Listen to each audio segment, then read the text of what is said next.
I'm Jennifer McLennan, Head of Marketing Communications for eLife.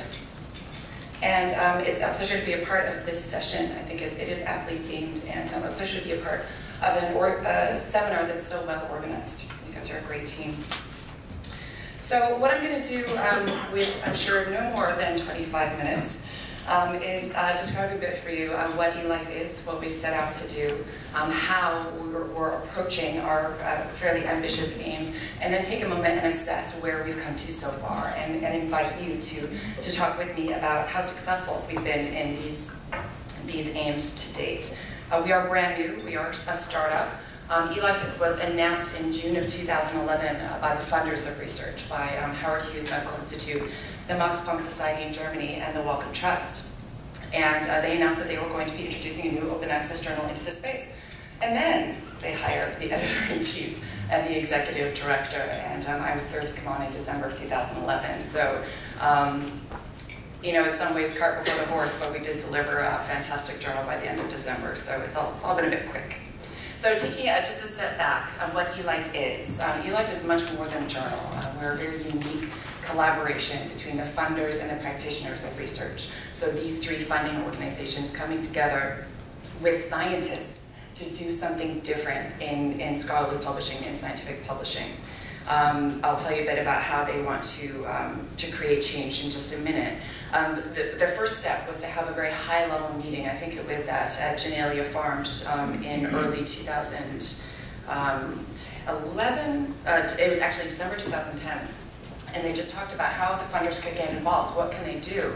And they left that room saying they have such power in this space, and really not just an opportunity, but a role to play in inspiring change. So from that, they followed on with a survey of about 1,200 investigators that they fund to define what it is that they should do, and that's where the idea for eLife and the eLive Journal came.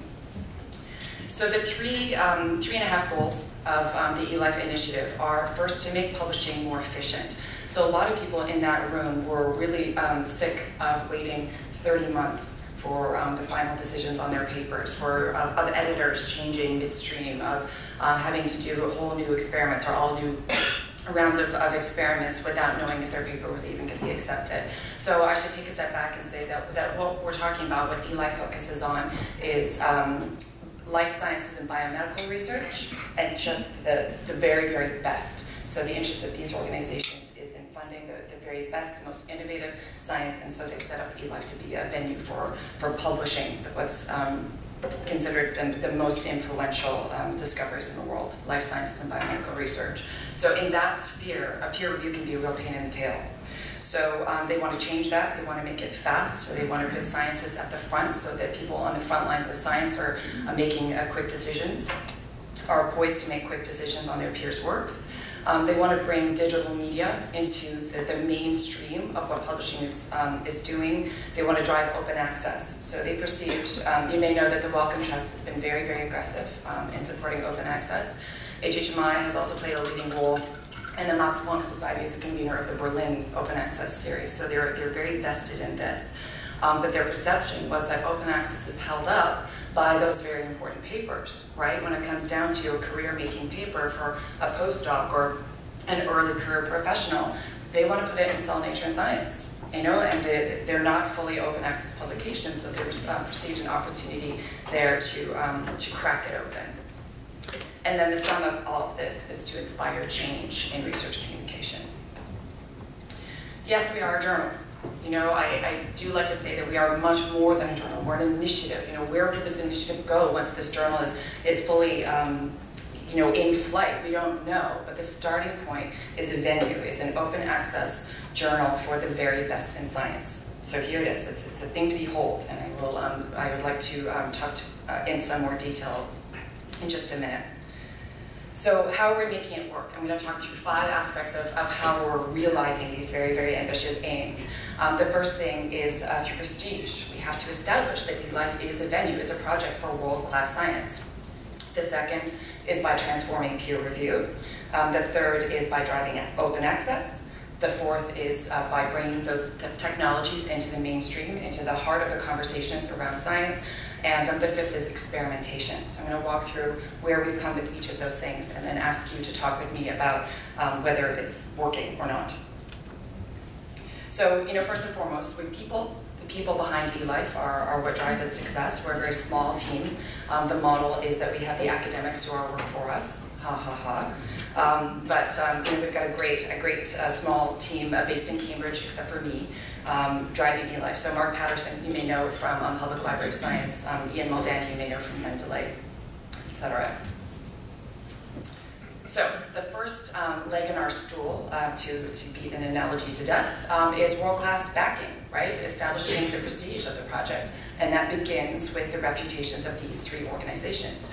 If you're not familiar, three of the most prestigious and wealthy, mostly private biomedical research funding organizations in the world.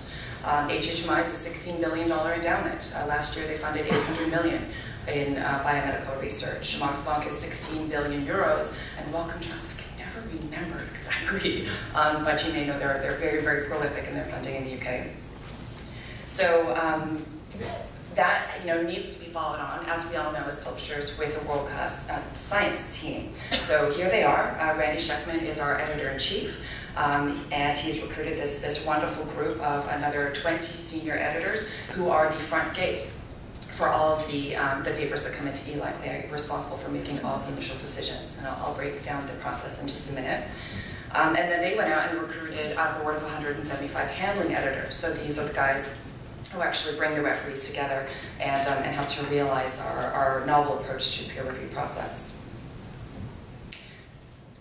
As publishers, I know that you have this experience as well, but coming from marketing and Spark and humanities publishing into this space, it's such a thrill for me to be talking on the phone with the guy whose lab discovered the gene behind colon and breast cancer.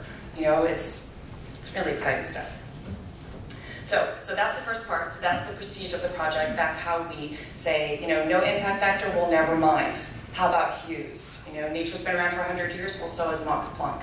And then bringing a teeth to that, if you will, with the people who are really behind the project and walking the pavement, beating the pavement for us. The thing that they are most invested in about the project, which is really interesting for me to learn, is changing peer review. Again, this experience that they have of waiting and waiting and waiting and not knowing, if their postdoc's paper is going to get in, and these people are trying to get jobs. It's really a painful experience for them. So what our editors, so Randy took the lead in formulating, is this new approach to peer review.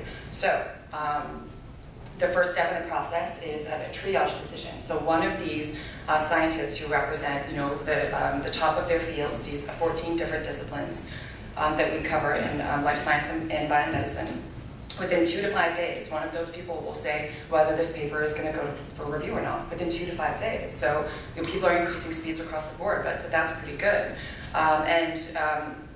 Also, using technology to try and accelerate these things, all that we ask authors to give us is a single PDF. Give us your article in a PDF, give us your cover letter. Why should you fill out 50 fields to upload all of your data and everything if you're going to get rejected anyway, right? So just a PDF, or if you happen to have submitted that to another journal first and it's all packaged in this other format, fine, give us that. The point is to save you time. The next step is for review. So if it does go to review, our referees, the senior editor may serve as a handling editor, or they may recruit from our board of reviewing editors to handle the paper. They bring in the referees. They only need to bring in 1 or 2 other referees. These are scientists at the front lines. They don't need to bring in 5, 7 other people to make a decision because they know what's going on in this area. So they bring together those people, everyone pops in their reviews. They're known to one another, by the way. Their identities are exposed, so hopefully there are no cat fights behind the scenes. And then once all the comments are in, the handling editor initiates a consultation process. So they all see one another's, oh really already? They see one another's comments, and then they consolidate them into one clear set of instructions for the author, so that when the author gets that decision letter, it says exactly what they need to do. They don't get conflicting points of view from the different referees involved. If the paper does go forward and get published, that letter is published alongside the paper, along with the author's response. That review letter comes out in 3 to 4 weeks. Then we're beholden to the authors for, to do the revisions, and if there are revisions before we publish. But then, yeah, that's the end of the review process. So if you have questions about publication times, I'd love to get into that, but my numbers are very gray right now. So that's peer review. That's what we're trying to do there. And here's what we're trying to do with open access. So open access, I come from Spark. You may have heard of Spark, so I'm going to go ahead and say that, that open access is not just free, immediate, online access to scholarship, right? It's the rights to be able to use and reuse, to take that material forward in ways that you should be able to in the digital space. So at eLife, we've adopted the Creative Commons Attribution License. This is emerging as the gold standard for open access publishing, and we want to push gold standards across everything that we do. So what's funny is that article processing charges have emerged as a fantastic revenue model, especially in STM publishing. And that's something that we're looking forward to incorporating, but it's kind of hard to turn to scientists and say, please may we have your very, very best work, but hey, charge us, or we'll charge you for it at the same time. So we're not doing that. I didn't say up front that the funders have fully funded us for the first several years. It's a unique position, we know, and a part of that is a prohibition on article processing charges for the first few years. So our challenge, our charge, is to make steps towards sustainability. No grantor wants to support their grantee forever, but they have specified that we don't want to be asking authors to pay those APCs at least until 2015. So that's the financial side of things. Open access, we want to take material to wider audiences, to more and different audiences, and not sure what that's going to look like just yet, but one thing we're doing to accelerate it is for every single paper, we're preparing a 300, 400 plain language summary of it, and it's something that we're staffing. We're actually doing that in-house in consultation with the authors. And another thing, I don't think Mike Carroll's here yet, I haven't seen him, but he's spoken really eloquently to the unforeseen user, right? When the material is out there and people can take it and travel with it as far as they want to, you don't know who it's going to go to. We can't even foresee. And if we make it legally and technically usable, then our machines can crawl it, then we can run computational techniques on it and make connections in ways that we just can't think of, and that we don't know are possible. So what I hadn't thought of, though, having had those conversations at Spark, was actually pushing the content out to all of these different nodes on the net. So we are, we're getting indexed in all of the right indices, but our head of technology is actually pushing the material out through Script and Mendeley and GitHub, all through an API that he's created through Fluid Info. And it's not just there. We'll be automatically populating our material through Flickr and other repositories. And the way he characterizes it is increasing the surface area of the researchers, of the author's outputs on the web, and I call it, he says making the content promiscuous. Some might say pervasive. I say it's increasing access and use to important scientific findings. So that's something I thought was pretty exciting. Technology. So moving to the last of our prongs here. First and foremost, we're an open access, online-only product. So for us, that means no limit to the number of articles that we publish. Also, no limits to the length of the article. If you need 40,000 words to tell your story, that's possible. We do want you to tell that story in a concise way, but if you need more space, great. If you need to put your videos and your figures in line, great. We do encourage the use of other media with the papers. We do want to see all that data, all the data associated with the paper made available through our site as well. We don't do quote-unquote supplementary data. We don't have to. If it's important to the paper, it should be in the paper. It's all digital. If it's too big for us to host, then we'll put a link to it. But it should be all ingrained to the story that they're trying to tell. And we do support article level metrics. We're just beginning to grow that. And then the last, most important aspect of what we're trying to do with technology is to enhance the presentation of the report. So let's take a look at that quickly. What's our time like?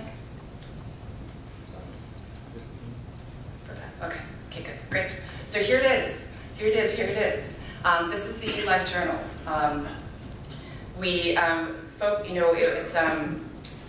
We focused our efforts on the article page. So our research, just like yours, has said that that scientists are coming to us through PubMed, through Google, and they're landing right on the article page rather than the homepage for the journal. So we focus a lot of our efforts here. They then told us that they're going to be checking the title, the authors, and the affiliations to decide whether they should even continue with the rest of the page. So we had to put those right up front. If they don't know Jeremy Nathans is from Hopkins, they want to be told that he's from Hopkins, so they know that this man is worthy of their attention. Then they want the abstracts. Of course they do. This is what we put up front for people to see. We have relegated all of the other content, all of the brand for the journal, even information about you know, how to submit, who are the editors. All of that has been moved out of the way in favor of giving you what you want and bringing you more deeply into the material. If you do want to learn about the journal, you click on the logo, right? We all just click on the logo if we want to find out more about that organization, or if you hover over the home button on the left-hand side, the menu actually expands and you get about eLife, a review process, the editors, and that type of thing.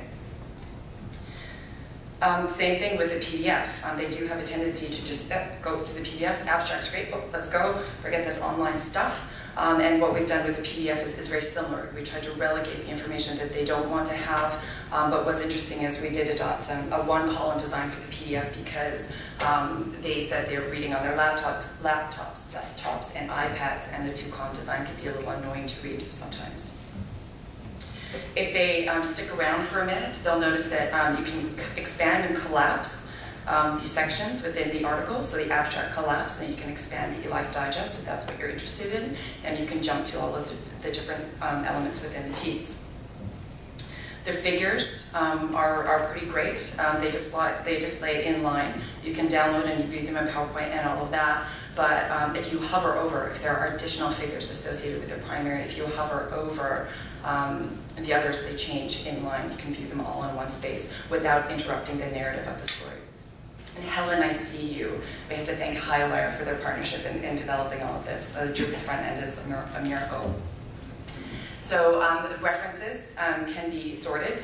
They appear in their organic order that the author put them, or you can sort them by title, by year, or how many times they actually appear in the paper. So you're done with this paper, where do you go next? You go to the article that was most cited in relation to it. Videos appear in line. Videos can be expanded. Figures and data are accessible through their own tab at the top, across the top.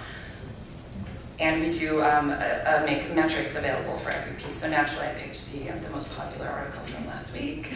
This one looks pretty good, but this is really just the beginning of what we want to do. You're all familiar, I'm sure, with the fantastic work that PLOS has done, and so we are looking forward to accommodating as rich a suite and as fantastic a presentation with our article level metrics as they do, but one thing at a time. And then, of course, we do have a homepage. So if you do happen to stumble across us, the science is first. The editor's choice papers are right up front for you to see.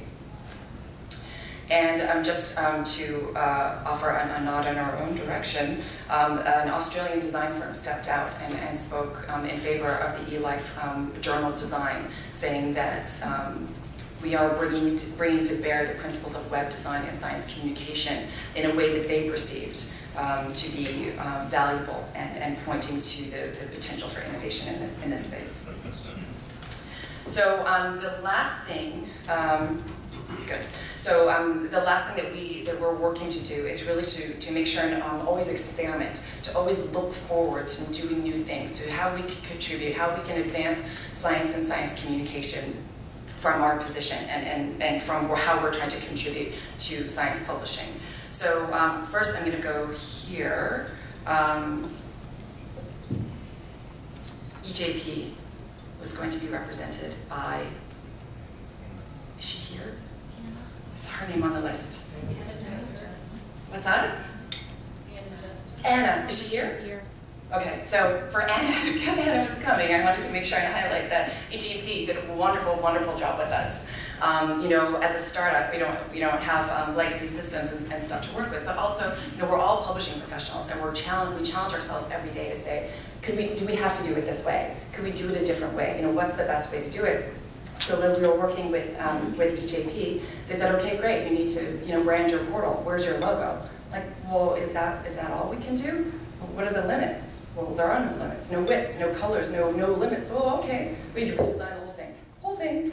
And the brand bar across the top is something that deploys on all of our sites simultaneously. There's a footer at the bottom that has that automatic Twitter feed and all of that, and they were just phenomenal in working with us to say, look, we want to do something completely different. It's in our setup charges anyway, so what can we do together? So that was wonderful.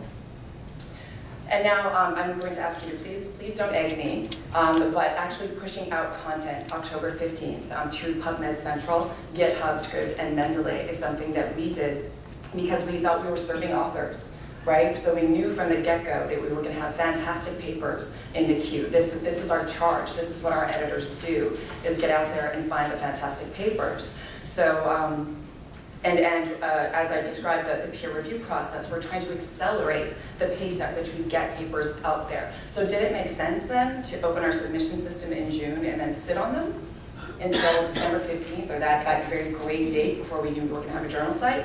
No, to us it didn't make sense. And so we started speaking in February and March about ways that we could get that content out there. How?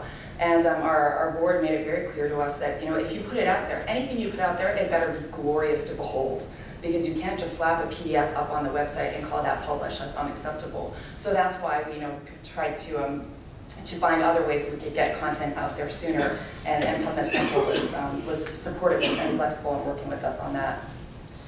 And another thing that I would love to talk about, but I won't now, is the eLife policy for working with authors and the media. So again, in the spirit of openness, we wanted our authors to be able to put their papers on their digital repositories even before they submit them for publication, or to share them openly with colleagues once they've been accepted for publication. And this is not consistent with policies from some other journals. So the policy that we came up with is one that doesn't have the engulfinger rule. So authors are welcome to speak about their papers with anyone at any time before, during, and after acceptance and publication. And we don't embargo access for the press.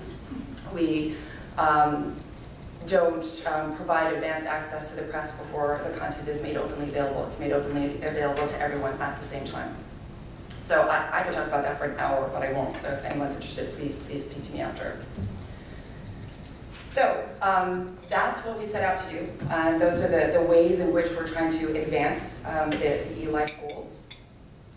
And I just want to take a minute and see, what do we think so far? The eLive Journal went online on December 18th. It's now just April 3rd. It's not much time. The first and most important question is, of course, whether we've established prestige.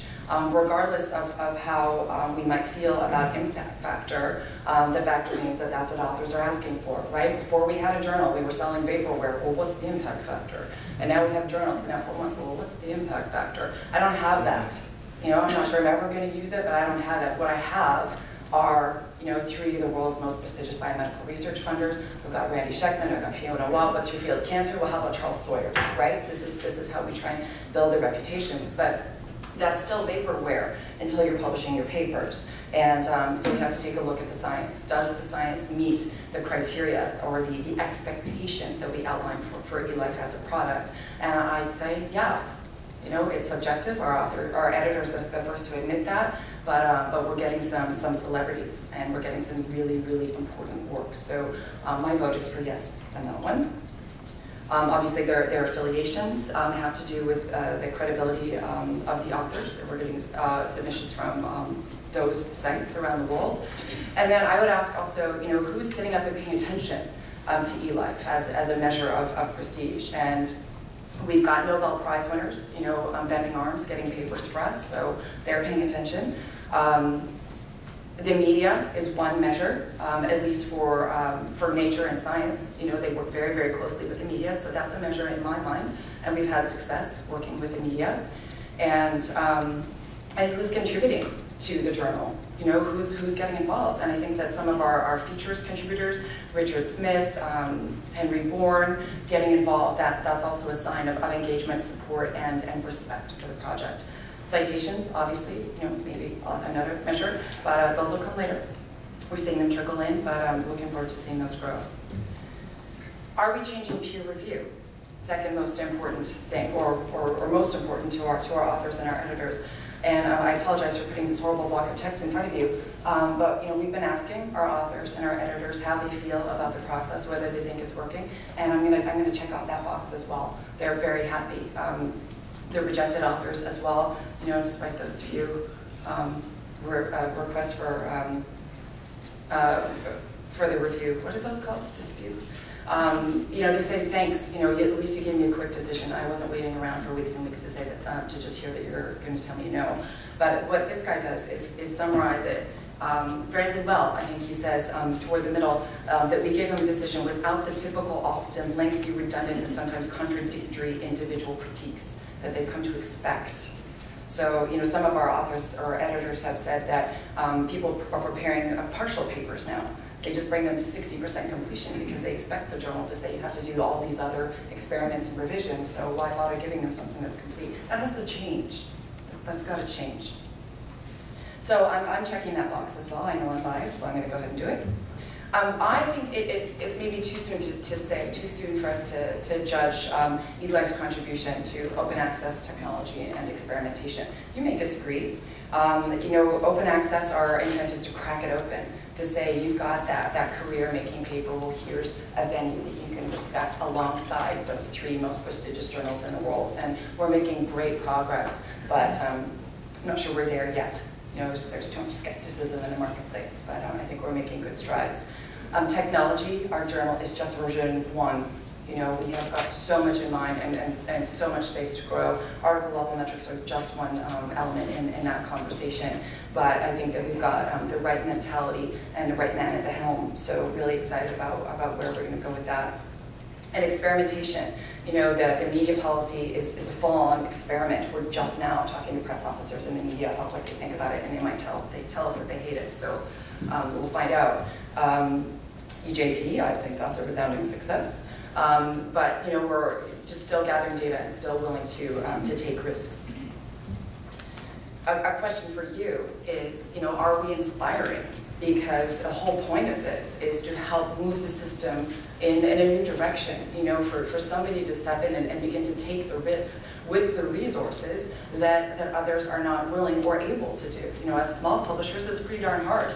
You have no resources, and for big publishers, well, there are risks to taking the risks. So, here we're trying to step in and be inspiring.